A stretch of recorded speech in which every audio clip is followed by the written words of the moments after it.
Alright guys, sa mapagpalang araw, meron tayong reaction video ni Rob Trip. Ito ay isang press conference ni Senator Ronald Bato de la Rosa. At ukol dyan kay Chis Escudero, no? Sa President of Senate. Panoorin po natin guys. Alright. Support Senate President Chis Escudero. Why, sir? Well, wala naman kami nakitang hindi dapat siya suportahan. So, we support him. Walang kapalit like yung mga committee chairmanship, sir? Wala naman kasi as is malago. Wala man akong hiningi. Wala man rin pinarami sa akin. Basta nagustuhan ko lang yung pamamalakad niya sa amin. Sa Senado, yung leadership niya is nakita ko is very open to everything. Hindi siya close-minded, hindi siya porque ganito siya. Ayan ang tanong, no? Kung may kapalit ba yan kay Chis Escudero, no? Panindigan niya ganito siya o porque ganun, kuwan siya, yung nakikinig siya. So that's what we need as a democratic institution, pakinggan ang lahat. So, sir, kung tatanungin ka, anong hihingin mong committee kay Senate President Escudero?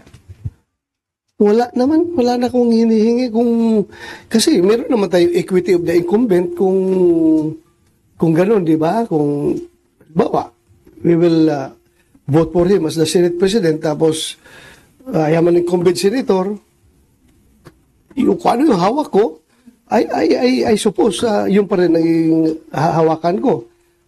Equity of the incumbent nga. So, hindi ko na hiningi sa kanya yan. At hindi rin niya in-offer sa akin dahil that's my understanding. Sir, last na lang. So, si Marcoleta nga ba, Blue Ribbon Committee Chairman, sir? Yan ang hinihingi niya and I presume na napangako na sa kanya. Sir, may talks about impeachment nung time na bago kayo mag-commit with SPGs, may hiling ba kayo or any favors asked about the impeachment proceedings? Wala kaming his stand towards impeachment is not a factor to our decision in choosing him as our Senate President. Ang pinaka-big factor dyan na nakikita ko lang talaga is yung pagka-open niya. Nakikinig siya. Lahat ng sides pinapakinggan niya. So, yun ang nagustuhan namin na liderato. Yes.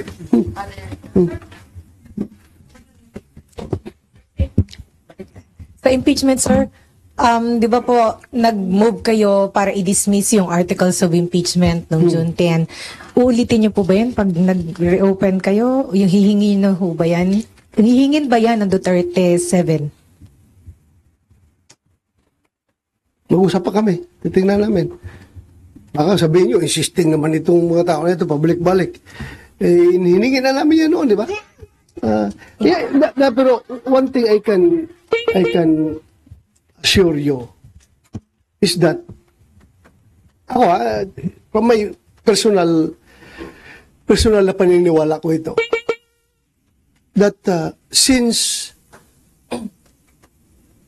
tinanong ng impeachment court yung House of Representatives as to their stand whether or not itong 28th Congress House of Representatives is willing to be bound by the actions of their predecessors, yung House of Representatives ng 19th Congress. Are they willing to continue or are they willing to be to bind themselves to whatever actions that were took place during the previous Congress? You can expect me also to raise this question sa floor once the 28th Congress convenes. Itatanong ko rin na tinanong natin yung House of Representatives, why not ask ourselves also. Di ba? Pareho lang naman.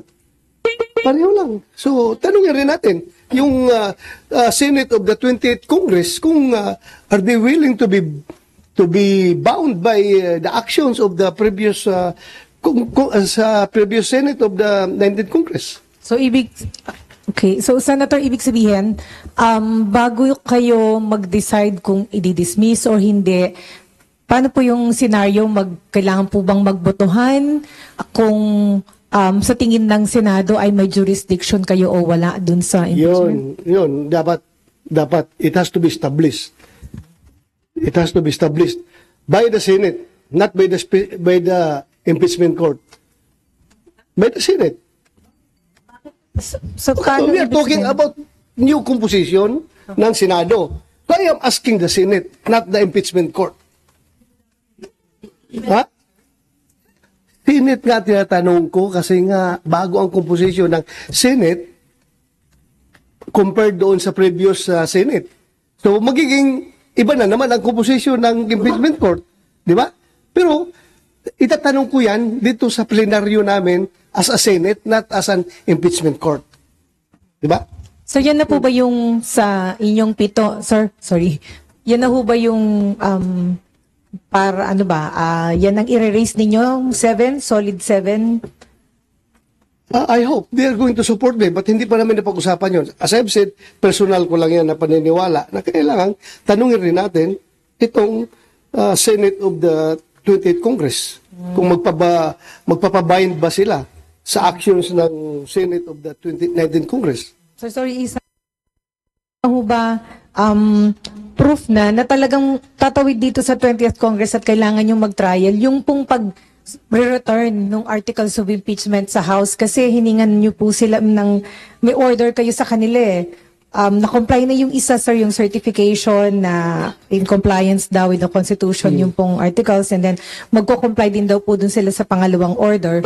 So, pag nag-comply sila, hindi ho ba dapat diretso na kayo sa trial, sir? Paano? Ibang na nga composition rin ng Senate na 28th Congress eh. Kaya tatanungin ko talaga para ma-settle yung issue of jurisdiction. Tanungin natin. Kasi tinanong natin yung House, why not ask the Senate? Pareho lang yun.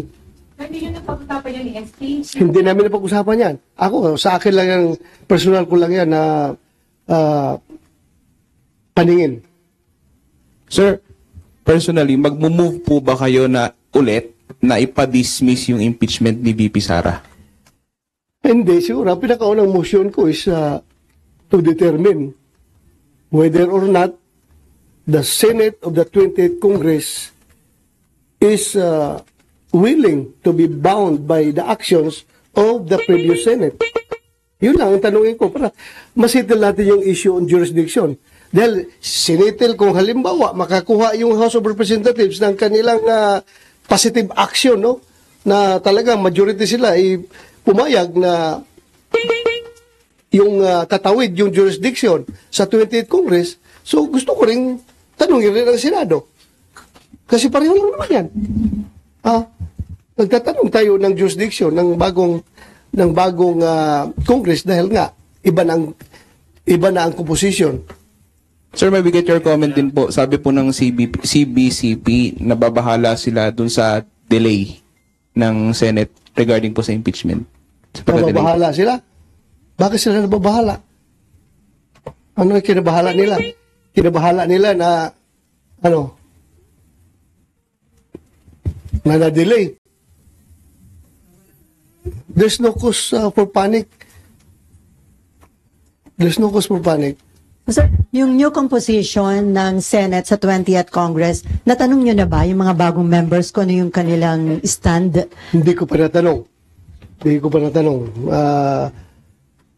But it has to be taken up on the floor para everything is official. And then, sir, pumirma kayo doon sa resolution ni Senator Robin na nananawagan para mapauwi sa bansa ang dating Pangulong. Yes.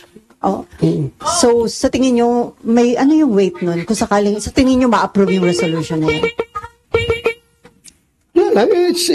It's expressing the sense of the Senate na gusto ng Senado na makauwi na si Pangulong Duterte dito sa ating bansa for reasons of sovereignty, reconciliation, if you want it to be also a factor, and also humanitarian consideration. Dahil ang alam natin ngayon is Pangulong Duterte ay butot balat na daw, masyadong mahina na, at nagbigay na nga daw ng pasabi na kung mamatay man siya doon, doon na lang siya magpa-cremate doon na sa pag-cremate sa dahig. It's a very sad information. So sana kung mamamatay man siya, dito na siya mamatay sa Pilipinas, huwag doon sa ibang bansa. Para naman Mahirap yan pag namatay si Tatay Digong, no?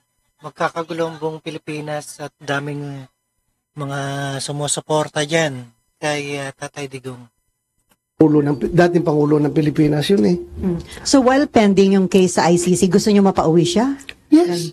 Oo. Yung mga Hindi naman dismissal lang case yung hiningi natin. Immediate repatriation of former President Duterte to the Philippines. May concern yung mga victims kasi daw maimpluwensya pa rin ng mga Duterte na natatakot sila doon sa safety o security. Ano na matatakot na hindi naman presidente si President Duterte. Si President Marcos naman ang presidente ngayon at yan ay kayang-kaya pangalagaan ng Malacanang yung kanilang safety. Influensya.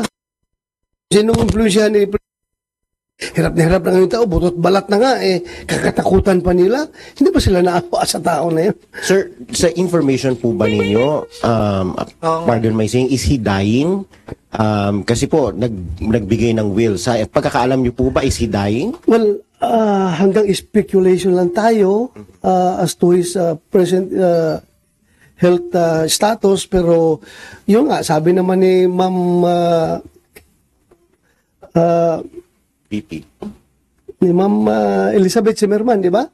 Na siya nagsabi doon na butot balat na daw.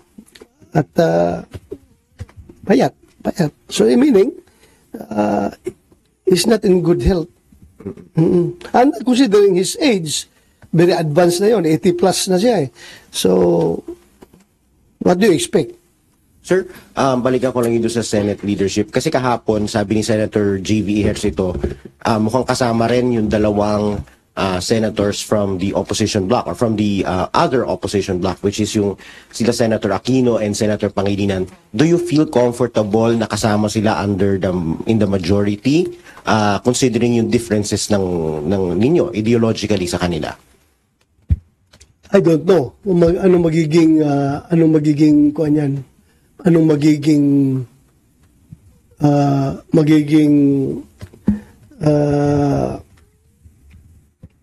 set up niyan, no?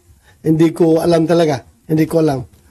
Basta I joined the majority not because of them, but because of the leadership of Senate President Chis Escudero.